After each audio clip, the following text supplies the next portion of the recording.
అంటే ఒక మంచి ఎపిసోడ్ అంతా బాగా వేస్టేజ్ అయింది.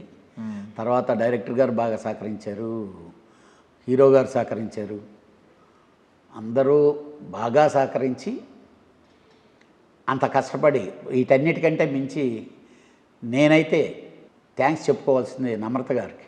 She is also done very good job, like as a partner, as a ప్రొడ్యూసర్గా ఆ సినిమాకి అంత బాగా హెల్ప్ చేశారు మాకు. అంటే ఆ రోజు ఎంత కలెక్ట్ చేసింది, ఈరోజు ఎంత కలెక్ట్ చేస్తుంది అనేది అయితే నాకు ఇప్పుడు చూస్తుండే ఊపు చూస్తే అప్పటికంటే ఇప్పుడే ఎక్కువ కలెక్ట్ చేస్తుందేమో అనిపిస్తుంది. కలెక్ట్ చేస్తే we feel very very happy. అంటే ఎంత కలెక్షన్స్ వచ్చినాయి చెప్పొచ్చు సార్ అప్పట్లో? అంటే కరెక్ట్ ఫిగర్స్ అనేది లేదు కానీ లాస్ అయినా మా సంస్థకి యాజ్ ఏ ప్రొడ్యూసర్స్గా లాసు. మన దగ్గర తీసుకున్న అరవింద్ గారు వాళ్ళు గీతార్ట్స్లో నుంచే చేశారండి ఆ సినిమా మా మొత్తం.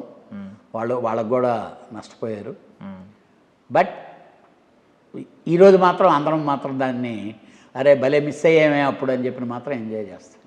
ఇది మొత్తం ఇప్పుడు అప్పుడు మిస్ అయిందంతా ఇప్పుడు ఫుల్ఫిల్ అవ్వాలని కలేజా 2 అన్నారు, పొరపాటున అన్నారో ఎందుకన్నారో అది నెరవేరాలని నేను మనస్ఫూర్తిగా కోరుకుంటున్నాను సార్. త్వరగా జరగాలని కూడా కోరుకుంటున్నాను సార్. డెఫినెట్గా మా మహేష్ బాబు గారు, మా త్రివిక్రమ్ గారు, నా నమ్రత గారు వాళ్ళ ముగ్గురు అనుకుంటే కలేజా 2 గ్యారెంటీగా తీస్తా.